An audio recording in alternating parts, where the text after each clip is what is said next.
I want to talk with you today about a way to deal with a narcissist and maintain your stability. And at first, it may seem like we're going into a bit of an unnatural style of engaging with this person, and because we're going to be using the term acceptance, how to have a certain acceptance for the narcissist. Now, let's just pause right there. How many times have you thought to yourself, this person is just unacceptable?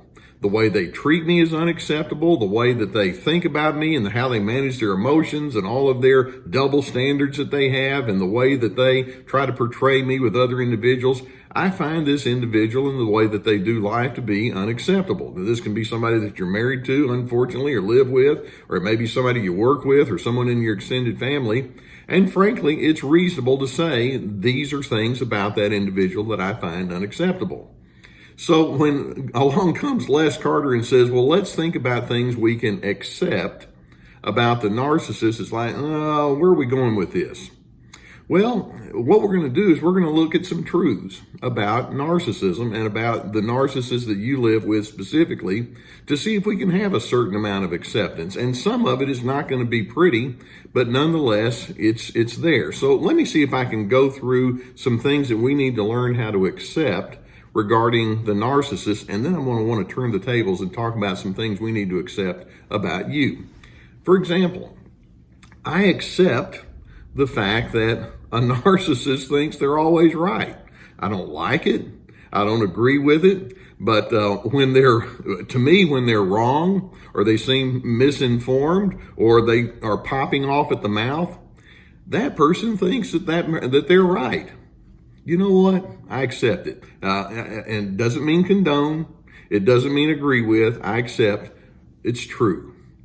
I accept that the narcissist likes the idea of being fully free, but wants to restrict my freedom. I accept that. Again, I don't agree with it. It doesn't mean I have to go along with it, but they have a very tight agenda-driven life, and they want to fit me into their mold. I accept the fact that's how they think. And notice again, I'm not saying I'm going along with it, but I accept, there it is. I also accept the fact that the narcissist does not consider me to be an equal. With no particular vote, no discussion, that person has already assigned me the role of their subordinate. I accept that. That's how they think. And again, we're going to go back to, doesn't mean that's how I have to go along with, that's something I have to go along with, but I accept the fact. They think that way, and it's going to be that way for a long time. I accept the fact that that individual feels no particular need to address my needs. Now, this can be on all sorts of different fronts. It can be something simple like my need for order or punctuality or assistance, or how we're going to work on a project. It's like, I don't care about you. It's something they've been doing for a long time. They'll continue to do it. You know what? I accept that. It's true. Don't particularly like it, but the fact is, there it is. I also accept the fact that the narcissist doesn't really care about my emotions or perceptions. In fact, many times they're going to mock me for having my emotions. They genuinely do not care about what I feel. When we talk about how narcissists have low levels of empathy, what it means is close to none. It's like when you feel something, they take it as some sort of affront against that. Okay, I accept that. Again, doesn't mean I'm going to have to live into it, but I accept that's where they are. I also accept the fact that that individual craves affirmation. They want people to heap praise upon them. And even if it's not true, they still want somebody to say, oh, you're the best, or you're terrific. I've seen that enough times to know, there it is. I accept that that's the way they think. I accept the fact that they want me to serve, or cater to, or anticipate their every need.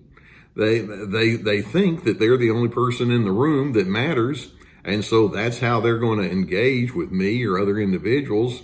Again, it doesn't mean that I have to collapse, but I accept the fact that's how they think.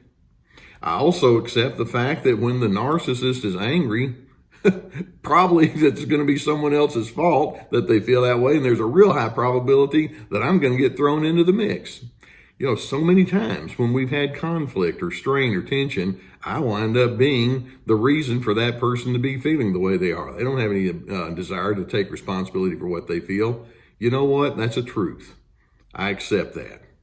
I accept the fact that when flaws or blunders or miscalculations become evident on behalf of that narcissist, they're going to make excuses for those. They won't claim it. They won't say, you know what, this illustrates that I need to grow and learn.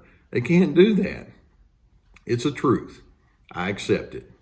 I also accept the fact that they don't want me to have extra time with my friends or family or favorite people at work.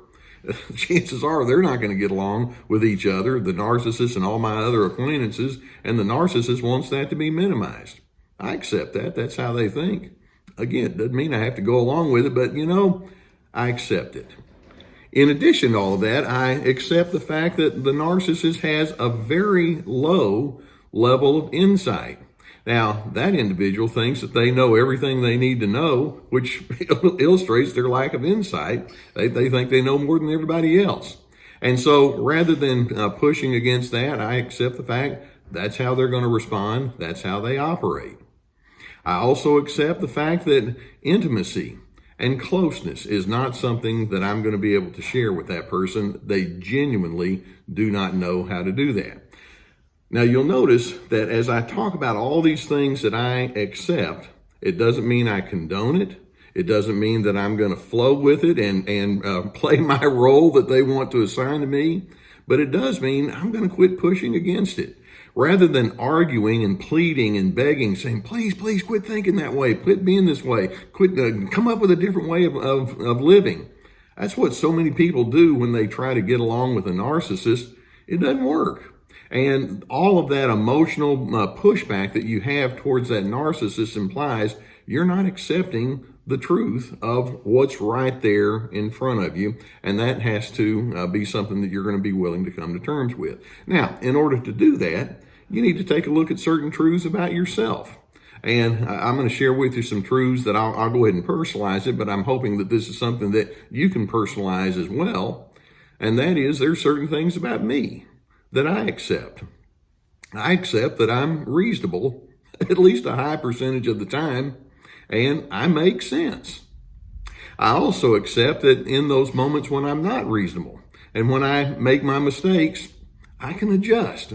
And if somebody wants to talk with me about it, I'm quite willing to do that.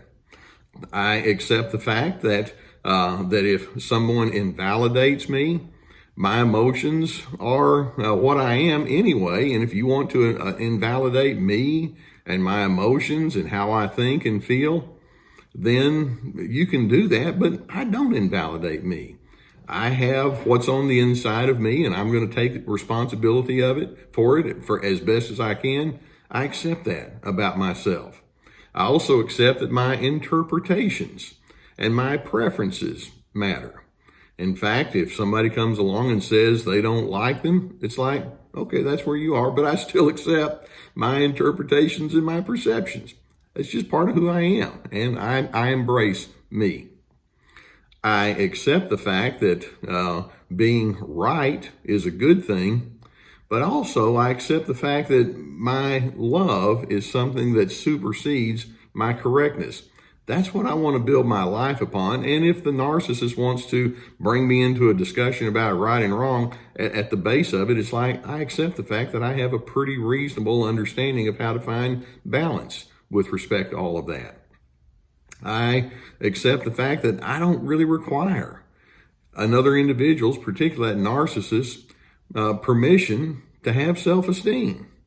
My self-respect is something that's just a part of what I am because it's basic to my humanity. It's not subject to a vote. I accept that as my truth. I accept that that the narcissist's inability to be intimate with me is not a reflection of who I am. I'm capable of being intimate, and where I'm able to do so, I'm going to apply my skills appropriately in that category. I also accept the fact that my anger or my hurt or my frustration doesn't have to be ultimately tied to that narcissist. It can be stirred up by that person, but ultimately I get to be responsible for how I manage myself, even in moments of tension and frustration. I gladly receive that. Now, I'm hoping you can see that there are two different dimensions when we use that word acceptance. Sometimes when we say we accept something like those frustrating things about the narcissist, it means that we let go of dreams or ideals. And particularly when it becomes apparent that those dreams and ideals are not going to come true. But then there's that other form of acceptance that I'm wanting you to recognize, and that is that you receive into yourself that which you know to be right and appropriate. I'm going to let go by accepting what that narcissist is, but I'm going to stay strong by accepting who I am. Two different forms, two different dimensions of that same kind of characteristic.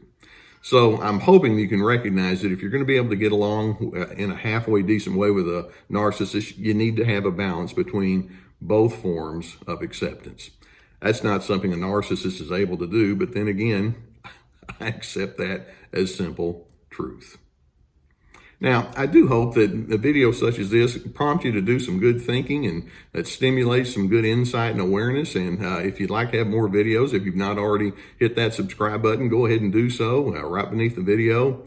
In addition, when you hear things like this or you read articles about narcissism and some of the strain and difficulty they may generate, it may prompt you to think, I'd like to sift some of this out with a professional counselor. And in this day and age, many people are going online for that, and I've vetted a trusted sponsor that can help out with that. If you need to sift it out with somebody, I strongly encourage you to do so. You don't want to just feel like you're out there on an island all by yourself, and seek that out if that's necessary. We have a link below that can take you to something like that. In addition, we have links to my books, my online video workshops, and we even have coffee mugs. Also, I would encourage you to go to survivingnarcissism.tv and drlescarter.com. And by the way, on Facebook, every Thursday, Central Time, 11:30 a.m., I'm doing a live feed. So come check me out on that. And what I do is I collect questions during the week, and then I respond to those questions. Lots going on. It's all underneath the video here. Know that I hope that you can have a proper self-acceptance, which allows you to have a realistic acceptance of what that other individual is like. And in doing so, I want you to find steadiness. I want you to find your own calm inner voice. And in doing so, I hope that you can rest upon your own peace.